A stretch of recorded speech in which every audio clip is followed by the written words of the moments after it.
Unleash the power of knowledge and connect with the heartbeat of the African diaspora. Download our African Diaspora News Channel app now on Google Play and Apple App Store. Stay informed with authentic and diverse perspectives, breaking news, and cultural insights.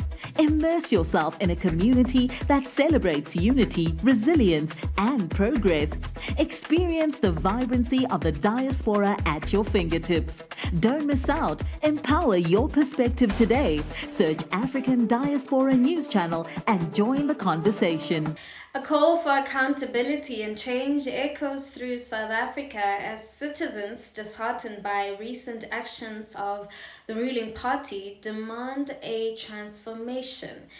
Hello everyone, my name is Naledi Mfoloe and it is my absolute pleasure to welcome you to the latest edition of the African Diaspora News Channel, where we unravel the stories that shape our world and our communities. Today we dive deep into the currents of information, from the pulse of politics to the heartbeat of entertainment. We've got it all covered, so please stay tuned for a news experience like no other. Gone are the days of unwavering integrity and sacrificial leadership. Now it is overshadowed by allegations of systematic corruption, which has said to be rotting the structure from its highest rank.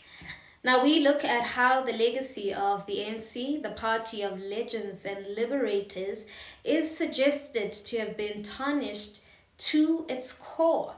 Their actions haven't merely caused disillusionment, but actively disrespected the sacrifice of those who came before. The blood of our children wrote the constitution of this country, and therefore you have no right to forget. You must never forget, and we will never ever forget that we come from that bitter past where sacrifices were made by men and women who today are seldom mentioned sometimes in our speeches.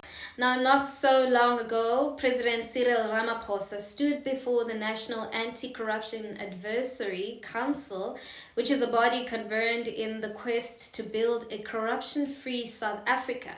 Now, amid the dialogue, one statement from the president stood out, shining a harsh light on the grim reality we face: corruption.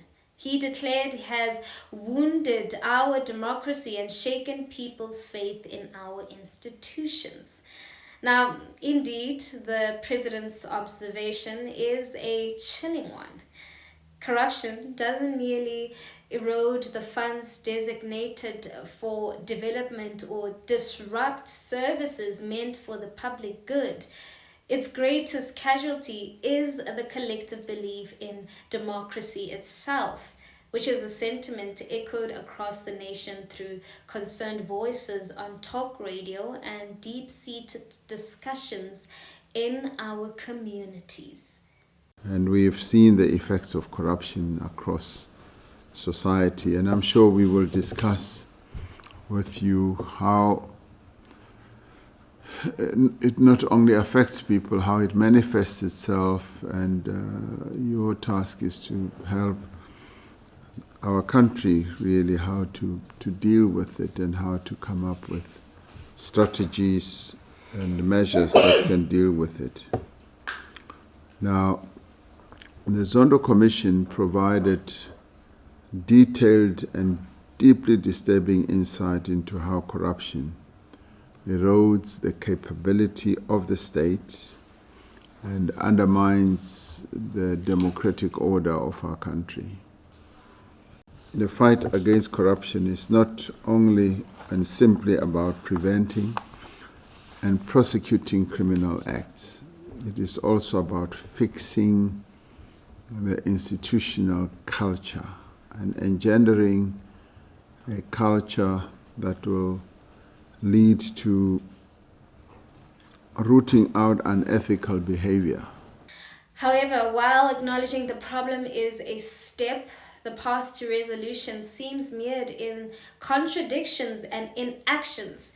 And though our leaders, including our President Ramaphosa, vocally oppose corruption, the tangible actions to combat this curse, Now, the president himself, positioned uniquely with both constitutional duty and power, appears shackled by indecision and a reluctance for definite action.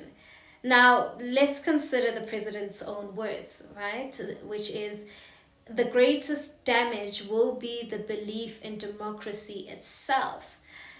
A powerful sentiment that calls not just for reflection but for decisive action. Yet the very essence of leadership is to lead by example, an area where our current narrative appears grimly deficient.